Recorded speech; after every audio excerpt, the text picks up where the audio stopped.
Di dalam nama Tuhan Yesus berkata-kata, Shalom semuanya, mari kita belajar apologetika untuk kemuliaan nama Tuhan Yesus, bukan diri sendiri. Saya bisa salah, Anda bisa salah, tapi firman Tuhan tidak mungkin salah. Nah, di video kali ini saya mau melanjutkan topik tentang Injil Kerajaan Allah ya. Saya mau buka lagi dari perjanjian lama supaya saling kait-mengkait, supaya kita bisa memahami dengan sempurna, atau setidaknya kita bisa memahami dengan utuh apa maksud Injil Kerajaan Allah. Kalau kita memahami dengan baik, maka kita akan menemukan keterkaitan antara perjanjian lama dengan perjanjian baru. Ada satu benang merah yang menggarisbawahi, yaitu tentang Injil Kerajaan Allah.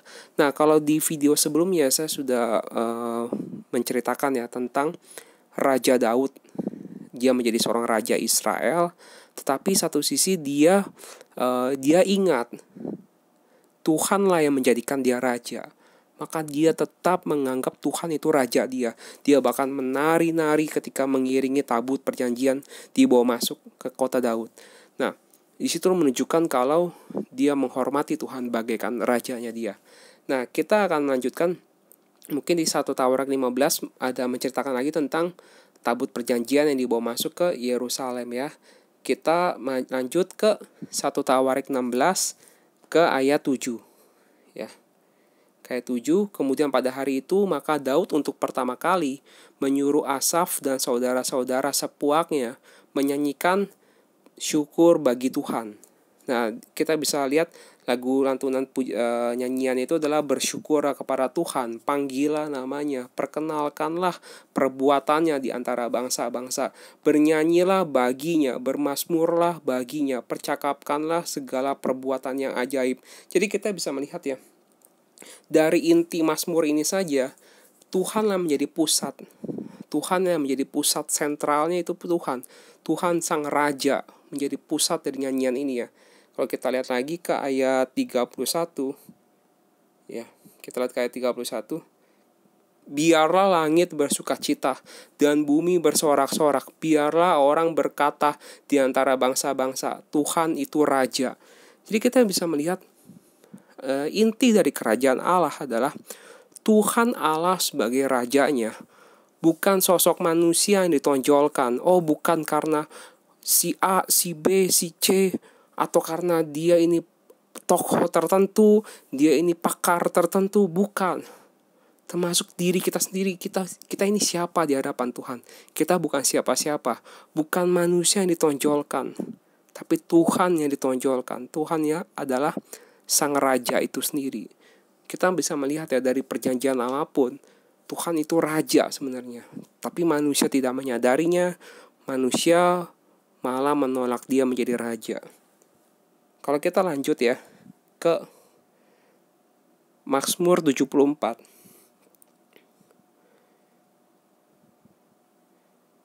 Mazmur 74 ayat 12 ya. Ada satu mazmur menyanyikan pujian, namun Engkau ya Allah adalah rajaku dari zaman purbakala yang melakukan penyelamatan di atas bumi. Ya. Raja dari sejak purbakala gitu. Tuhan itu tidak berubah. Dahulu, sekarang, sampai selama-lamanya Tuhan tidak berubah. Tuhan semesta alam yang menjadikan alam semesta ini. Kita ini siapa manusia di hadapan Tuhan? Kita ini begitu kecil, kita tidak berarti. Siapakah manusia sehingga Tuhan mengingatnya? Tapi Tuhan mau datang ke bumi ini, datang ke dunia ini, menemui menemui ciptaannya, kita. Lalu dia ingin menjadi raja di tengah-tengah umatnya. Ya. Dan dari sejak dahulu, dari sejak zaman purbakala, Tuhan sudah raja yang melakukan penyelamatan di atas bumi. Nah, ini kita harus pahami ya. Dari zaman dulu Tuhan itu sudah menjadi raja. Dari sejak zaman Adam dan Hawa, Tuhan sebenarnya ingin menjadi raja di tengah-tengah umat manusia. Maka Tuhan kasih perintah, jangan langgar gitu. Ada satu ketaatan gitu. Ternyata manusia pertama tidak taat, Adam tidak taat. Lalu ketika manusia tambah banyak, zaman Nuh, manusia tidak mencari Tuhan, manusia menjalankan hidupnya suka-suka dia sendiri. Akhirnya Tuhan hanya memilih Nuh dan keluarganya yang diselamatkan. Tapi ketika Nuh sudah menambatkan batra itu, di mana Nuh menaruh baterainya? Di atas pegunungan Ararat, di tempat yang tinggi, supaya anak cucu Nuh bisa melihat ada fosil batra itu. Jadi ingat, dulu pernah diselamatkan oleh Tuhan. Tapi ternyata manusia segera lupa. Kita semua adalah keturunan Nuh. Kita semua adalah keturunan dari keluarga yang masuk di dalam batra itu. Tapi manusia segera lupa dengan Tuhan Sang Pencipta. Dan manusia tidak mau menjadikan Tuhan sebagai raja. Manusia menolak Dia. Manusia bikin raja-raja yang lain. Manusia mencari Allah-Allah lain. Dan akhirnya Tuhan memilih bangsa Israel. Tapi bangsa Israel pun yang sudah dibebaskan dari Mesir, ditebus dari tangan Firaun, dipimpin 40 tahun di Mesir, tapi malah sekarang menolak Dia sebagai raja gitu. Padahal Tuhan itu adalah sang raja yang sudah melakukan penyelamatan di atas bumi. Ya, kita lanjut lagi ke Daniel 9.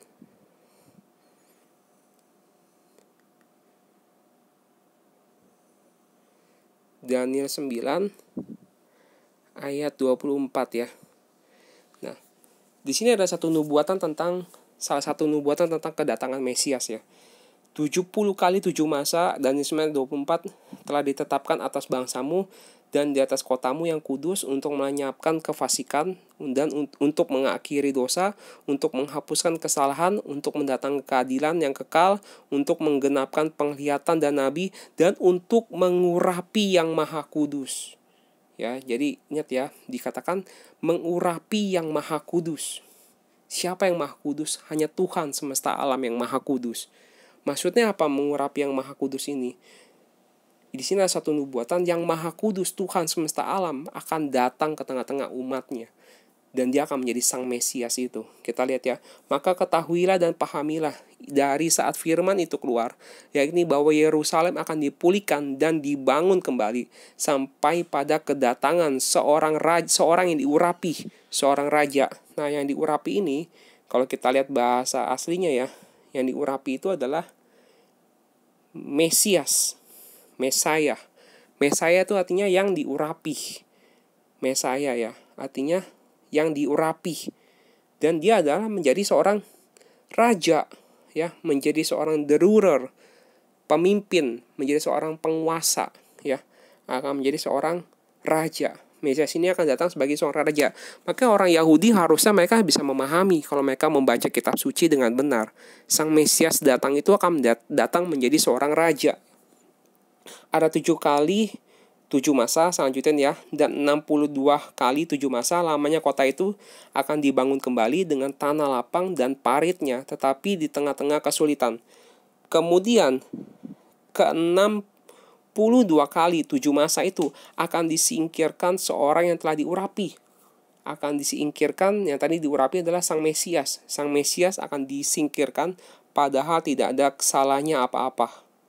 Nah, di sini sudah dinubuatkan ya tentang Yesus yang akan disalib, itu sudah akan disingkirkan, itu sudah dinubuatkan ya dari kitab Daniel, bahkan sebelum Yesus datang. Sang Mesias akan disingkirkan. Padahal Sang Mesias ini adalah yang maha kudus yang datang ke tengah-tengah umat Israel. Ya. Yang dibawahnya saya tidak bahas karena mungkin takutnya salah gitu. Yang lebih jelas ini adalah tentang disingkirkan seorang yang telah diurapi. Yang akan disingkirkan seorang Mesias yang padahal tidak ada salahnya apa-apa. Itu jelas sekali. Itu adalah nubuatan tentang Yesus Kristus. Nah, kita lihat lagi aplikasinya di Perjanjian Baru tentang kedatangan Yesus Kristus. Kita buka ke Lukas 1 ayat 31 ya. Lukas 1 ayat 31. Sesungguhnya engkau akan mengandung dan akan melahirkan seorang anak laki-laki, dan hendaklah engkau menamai dia Yesus. Ia akan menjadi besar dan akan disebut. Ingat ya, akan disebut ya. Anak yang datang itu, yaitu Yesus, akan disebut ya, Anak Allah yang maha tinggi, dan Tuhan Allah akan mengaruniakan kepadanya tahta Daud bapa leluhurnya, akan menerima kerajaan itu ya. Anak itu akan disebut anak Allah. Kenapa disebut anak Allah? Karena dia adalah Tuhan itu sendiri yang datang ke tengah-tengah umatnya dalam sosok seorang manusia. Maka Yesus di dalam sosoknya seorang manusia, Yesus disebut anak manusia, tapi dia juga disebut sebagai anak Allah. Sebab roh Allah yang maha tinggi di dalam tubuh Yesus itu adalah kepenuhan kealahan. Di dalam tubuh Yesus itu adalah roh Allah. Sebab Allah adalah roh. Roh Allah tidak terbatas oleh ruang dan waktu. Allah bisa berada dimanapun dan kapanpun dalam waktu yang bersamaan. Ketika Allah turun ke dunia dalam wujud manusia, Allah di waktu bersamaan juga sedang bertahta dalam kerajaan sorga. Itu namanya Allah itu satu tapi tidak terbatas oleh ruang dan waktu. Ketika dia datang ke dunia dalam wujud manusia, itu disebut sebagai anak Allah, disebut anak Allah. Tapi dia bertahta dalam kerajaan sorga, dia disebut sebagai Allah Bapa, gitu. Pada Allah itu satu, Allah tidak terbatas oleh ruang dan waktu. Ya, ayat 33, dan ia akan menjadi raja atas kaum keturunan Yakub sampai selama-lamanya, dan kerajaannya tidak akan berkesudahan. Jadi kita bisa melihat korelasinya ya. Dari zaman dahulu kala, dari dahulu sekarang sampai selama-lamanya, Tuhanlah yang menjadi raja atas Israel. Meskipun manusia menolak Tuhan sebagai raja, tetapi hal itu tidak akan berpengaruh. Tuhan tetaplah seorang raja. Ya. Dan ketika bangsa Israel memilih raja-raja manusia, Tuhan sudah menubuatkan dari keturunan Daud akan muncul sang Mesias, dan Mesias itu adalah raja. Dan Mesias itu adalah yang maha kudus. Tuhan sendiri yang datang ke tengah-tengah umatnya menjadi raja. Ini jelas sekali sebenarnya. Ada satu korelasi ya. Yesus itu adalah Tuhan itu sendiri yang datang sebagai raja. Maka kata Maria kepada malaikat itu, bagaimana hal itu mungkin terjadi karena aku belum bersuami? Ini jelas sekali ya. Jawab malaikat itu kepadanya, Roh Kudus akan turun ke atasmu dan kuasa Allah yang maha tinggi akan menaungi engkau. Sebab itu anak yang akan kau lahirkan itu akan disebut kudus, anak Allah. Yesus disebut anak Allah karena rohnya adalah Roh Kudus. Roh Yesus sepenuhnya adalah Roh Kudus. Yesus itu adalah kepenuhan kealahan berkenan diam di dalam dia, di dalam diri dia. Roh Yesus ya roh Allah, roh Yesus ya Roh Kudus. Itu jelas. Yesus bukan seperti manusia lain. Yesus adalah sang pencipta itu sendiri. Yesus adalah Allah yang maha tinggi itu. Allah yang adalah roh mengosongkan dirinya, datang ke dunia, mengambil rupa seorang hamba, menjadi sama seperti manusia. Tapi di waktu yang bersamaan, Allah tetap bertahta di dalam kerajaan sorga. Itu namanya Allah yang satu tapi tidak terbatas oleh ruang dan waktu. Itu kita harus bisa memahami dengan jelas, supaya kita bisa memahami kehendak Tuhan yang hendak datang menjadi raja di tengah-tengah umatnya. Makanya kalau kita lihat perjanjian baru, Injil perjanjian baru, kental sekali yang namanya Injil kerajaan Allah. Itu ditonjolkan, di bold tentang Injil kerajaan Allah, bukan Injil kerajaan manusia. Bukan karena kita mengidolakan si A, si B, si C, kita mengidolakan dia seakan-akan dia mau jadi raja. Tidak, yang jadi raja hanya Yesus Kristus, Tuhan. Hanya dia satu-satunya sang raja itu. Itu yang ditonjolkan. Kerajaan Allah berbicara tentang kerajaan Yesus. Yesus menjadi raja di tengah-tengah umatnya, bukan yang lain. Kita lanjut ya ke Yohanes 18 ayat 35. Ya. Yohanes 18 ayat 35. Kata Pilatus. Ini ketika saat-saat Yesus mau disalibkan ya. Kata Pilatus, apakah aku seorang Yahudi, bangsamu sendiri, dan imam-imam kepala yang telah menyerahkan engkau kepadaku? Apakah yang telah engkau perbuat? Jawab Yesus, kerajaanku bukan dari dunia ini. Jika kerajaanku dari dunia ini, pasti hamba-hambaku telah melawan, supaya aku jangan diserahkan kepada orang Yahudi. Akan tetapi kerajaanku bukan dari sini. Maka kata Pilatus kepadanya, jadi engkau adalah raja? Pilatus menegaskan kepada dia, jadi engkau adalah raja? Jawab Yesus, engkau mengatakannya, bahwa aku adalah raja. Untuk itulah aku lahir, dan untuk itulah aku datang ke dalam dunia ini, supaya aku memberi kesaksian tentang kebenaran. Setiap orang yang berasal dari kebenaran mendengarkan suaraku. Yesus menyatakan dengan jelas kalau dia adalah sang raja itu. Dan kalau kita melihat korelasi dengan jelas dari perjanjian lama, yang datang jadi raja ini adalah yang Maha Kudus itu. Yang datang yang ingin menjadi raja ini adalah Tuhan sebenarnya. Tuhan semesta alam. Datang dalam rupa daging. Dan Yesus menyatakan dengan jelas dia adalah raja itu. Maka kalau kita buka lagi ke Yohanes 19 ya, ayat 4. Saat ini Pilatus masih belum sadar ya, masih belum paham sepenuhnya gitu. Pilatus keluar lagi dan berkata kepada mereka, lihatlah aku membawa dia keluar kepada kamu, supaya kamu tahu bahwa aku tidak mendapati kesalahan apapun padanya. Ya. Lalu Yesus keluar bermahkota duri dan berjubah ungu. Maka kata Pilatus kepada mereka, lihatlah manusia itu. Lihat ya, Pilatus masih mengatakan Yesus adalah, lihatlah manusia itu. Kita lihat di bawahnya perkataan Pilatus berubah. Ketika imam kepala dan penjaga-penjaga itu melihat dia, berteriaklah mereka, salibkan dia, salibkan dia. Kata Pilatus kepada mereka, ambil dia dan salibkan dia. Pilatus juga mengatakan, ambil dia dan salibkan dia. Karena saat ini Pilatus belum memahami ya. Sebab aku tidak mendapati kesalahan apapun padanya. Ya kata Pilatus, ya udah kamu salibkan aja nih, ambil salibkan dia. Lalu ada perkataan orang Yahudi, jawab orang-orang Yahudi itu kepadanya, kami mempunyai hukum dan menurut hukum itu ia harus mati sebab ia menganggap dirinya sebagai anak Allah. Jadi orang-orang Yahudi ketika itu jadi seperti keceplosan ngomong ya. Menurut hukum kami dia harus mati karena dia menganggap dirinya sebagai anak Allah. Ketika Pilatus mendengar perkataan itu, bertambah takutlah dia. Jadi kayaknya perkataan itu, meskipun Pilatus bukan seorang Yahudi, tapi begitu dia mendengar Yesus dituduh sebagai Son of God, dia kaget. Waduh, dia langsung sadar. Dia langsung ketakutan nih.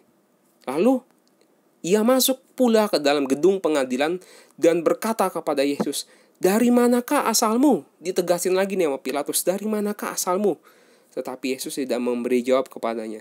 Maka kata Pilatus kepadanya, tidakkah engkau mau bicara dengan aku? Tidakkah engkau tahu bahwa aku berkuasa untuk membebaskan engkau dan berkuasa juga untuk menyalibkan engkau? Ya, Pilatus mau tegasin lagi, karena bagi Pilatus ini perkataannya gak main-main. Meskipun mungkin Pilatus bukan orang Israel, bukan orang Yahudi, tapi Pilatus begitu mendengar ini adalah disebut anak Allah, Pilatus gak main-main nih. Waduh, gak boleh sampai salah menyalibkan orang gitu. Ini ngeri banget gitu, ya kan? Jangan sampai dia salah menghukum orang gitu. Ada kepekaan gitu. Sebenarnya ini jadi satu tamparan juga sebenarnya bagi orang Yahudi. Kenapa orang Yahudi yang sudah baca hukum Taurat bolak-balik, kenapa nggak nge juga gitu? Padahal Yesus sudah melakukan mukjizat depan dia, membangkitkan orang mati, tapi masih nggak sadar juga gitu. Masih anak Allah ini masih mau disalibkan gitu. Pilatus saja meskipun bukan orang Yahudi aja bisa ada rasa sadar gitu, dibilang ini anak Allah. Waduh, tanya dulu lebih jelas nih. Ya. Yesus menjawab, engkau tidak mempunyai kuasa apapun terhadap aku jikalau kuasa itu tidak diberikan kepadamu dari atas. Sebab itu dia yang menyerahkan aku kepadamu lebih besar dosanya. Di sini Yesus mengatakan tidak dalam kondisi posisi lemah loh. Meskipun Pilatus mengatakan seakan-akan dia punya kuasa, tapi Yesus mengatakan engkau tidak mempunyai kuasa. Mendengar itu ya Pilatus jadi seperti tersadar ya. Waduh, yang di depan dia ini bukan orang biasa nih ya. Sejak itu Pilatus berusaha untuk membebaskan dia. Karena Pilatus takut dia menyalibkan anak Allah gitu. Dia gak berani sembarangan juga gitu. Dia takut juga. Sejak itu Pilatus berusaha untuk membebaskan dia. Tetapi orang-orang Yahudi berteriak, jikalau engkau membebaskan dia, engkau bukanlah sahabat Kaisar. Ya, ini sebuah kalimat provokatif ya. Setiap orang yang menganggap dirinya sebagai raja, ia melawan Kaisar. Nah, ada yang menarik ya. Orang-orang Yahudi ini, atau khususnya nih orang-orang imam-imam kepala ini, Mereka tahu tentang hukum Taurat, kitab para nabi. Mereka tahu anak Allah ini, ya, atau sang Mesias dinubuatkan ini adalah raja, ya. Tapi mereka masih tetap batu gitu, masih mau tetap disalibkan gitu. Mereka berani gitu. Mereka kayak udah nggak tahu ya. Apa mungkin karena ini teologi mereka terusik dengan kedatangan Yesus gitu. Mereka cemburu karena Yesus bisa mengajar dengan kuasa gitu. Sedangkan dia tidak punya kuasa, si ahli-ahli Taurat ini. Mereka berani sekali gitu. Maka ketika Pilatus mendengar perkataan itu, ia menyuruh membawa Yesus keluar, dan ia duduk di kursi pengadilan di tempat yang bernama Litostrotos, dalam bahasa Ibrani Gabata. Hari itu ialah hari persiapan, ya. Hari persiapan Paskah, kira-kira jam 12. Kata Pilatus kepada orang-orang Yahudi itu, "Inilah rajamu." Nah, ya, ada satu perkataan yang berbeda, ya. Awalnya ketika Pilatus masih mengatakan, "Lihatlah manusia itu." Tapi di sini Pilatus mengatakan, "Inilah rajamu." Kenapa? Pilatus tersadar begitu mendengar kata dia disebut anak Allah. Pilatus tuh sadar, waduh, ini jangan main-main nih ya. Jangan sampai dia menyalibkan sesuatu yang sang ilahi gitu. Gak berani Pilatus gitu kan. Walaupun dia dilihat ini sosok manusia, tapi dia juga tidak sembarangan gitu. Ini orang yang bukan Yahudi aja bisa punya kepekaan, tetapi ini orang-orang Yahudi masih batu aja, masih mau disalibkan terus. Salibkan dia, salibkan dia. Maka berteriaklah mereka, "Nyahkan dia, salibkan dia." Kata Pilatus kepada mereka, "Haruskah aku menyalibkan rajamu?" Jawab imam-imam kepala, "Kami tidak mempunyai raja selain daripada kaisar." Ini kalimat yang sangat bodoh dari seorang imam-imam kepala. Mereka harusnya bisa membaca kitab suci. Mereka bisa membaca tadi yang kita udah bahas dari perjanjian lama, ya. Tuhan dari sudut pandang perjanjian lama itu datang sebagai raja. Bahkan tadi dikatakan di Mazmur tadi, Tuhan adalah raja.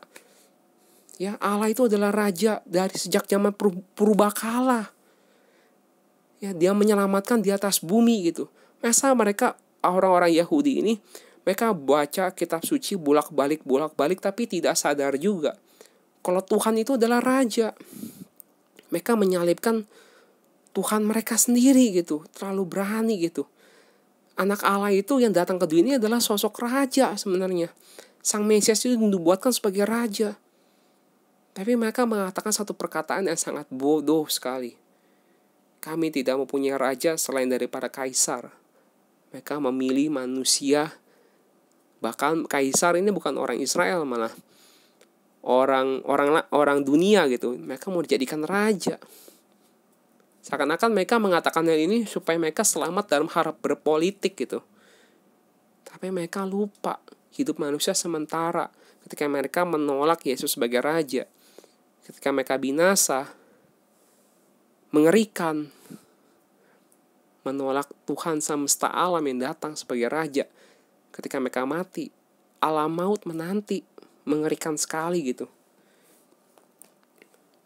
Apakah Tuhan Yesus gagal? Dia datang sebagai raja lalu ditolak oleh umatnya? Tidak. Udah dinubuatkan di kitab Daniel. Seorang yang diurapi itu adalah sang Mesias itu. Datang sebagai raja, tetapi dia akan disingkirkan. Apakah kerajaan itu akan jadi kerajaan yang gagal? Tidak. Kerajaan Tuhan tidak pernah gagal. Kalau kita buka ya ke Matius 21 ya. Matius 21 ayat 42. Kata Yesus kepada mereka, "Belum pernahkah kamu baca dalam kitab suci, batu yang dibuang oleh tukang-tukang bangunan telah menjadi batu penjuru?" Ya, ini adalah tentang orang-orang Yahudi yang telah menolak Yesus ya. Hal itu terjadi dari pihak Tuhan, suatu perbuatan ajaib di mata kita. Sebab itu aku berkata kepadamu bahwa kerajaan Allah ya akan diambil daripadamu dan akan diberikan kepada suatu bangsa yang akan menghasilkan buah kerajaan itu. Kerajaan Allah tidak pernah gagal. Tapi ketika umat Yahudi menolak Yesus sebagai raja, dalam hal ini umat Yahudi tua-tua, imam-imam kepala yang menolak Yesus sebagai raja, kerajaan Allah diambil daripadanya lalu diberikan kepada bangsa-bangsa lain. Apakah ini maksudnya kerajaan Allah itu? Nanti di episode berikutnya kita akan bahas. Kesimpulannya adalah kerajaan Allah itu adalah gereja, kerajaan Allah di bumi yang akan dibawa Tuhan, diselamatkan untuk dibawa dalam kerajaan sorga. Kok bisa jadi gereja? Nah, nanti di video berikutnya kita akan bahas. Nanti kita akan bahas dari sudut pandang Alkitab. Tapi yang kita mau concern adalah tentang Injil kerajaan Allah. Allah yang dari sejak zaman dahulu kala, dia adalah raja. Dia datang ke tengah-tengah umatnya, tapi sayangnya umatnya seringkali menolak dia sebagai raja. Bahkan kalau kita lihat sekarang, banyak orang yang mengaku Yesus sebagai Tuhan, tapi mau berbuat seakan-akan menjadikan Yesus sebagai pembantu. Tuhan, saya pengen ini, Tuhan, saya pengen itu, saya pengen kaya, saya pengen ini, saya pengen hidup mewah, saya pengen mobil mewah, semuanya Tuhan kasih, ayo saya berikan, saya berkat gitu. Seakan-akan Tuhan mau dijadikan pembantu. Padahal Tuhan datang bukan jadi pembantu, Tuhan mau datang sebagai raja kita. Ketika kita berdoa dan tidak, ketika kita berdoa kepada Tuhan, apakah sudut pandang kita menganggap Tuhan sebagai raja kita, atau kita perintah-perintah Tuhan, Tuhan saya mau ini, Tuhan saya mau itu, atau kita meminta Tuhan berilah belas kasihan kepada kita, Raja berilah belas kasihan kepada kita, karena kita adalah warganya, kita adalah hambanya dan dia adalah tuannya. Ketika kita dalam doa ada hal-hal yang tidak terjadi, tidak terkabulkan, apakah kita berkeluh kesah kepada raja kita? Nah, banyak hal yang kita bisa pelajari tentang Injil kerajaan Allah. Banyak hal yang bisa kita renungkan tentang Injil kerajaan Allah itu. Tapi semoga kita bisa lebih mengenal dia, Tuhan yang sama, yang sejak zaman purbakala dia adalah raja, dan dia akan tetap menjadi raja di tengah-tengah umatnya. Tentang tinggal bagaimana kita, maukah kita menerima kerajaan Allah yang telah Tuhan sediakan bagi kita. Biarlah segala kemuliaan bagi nama Tuhan. Haleluya. Amin.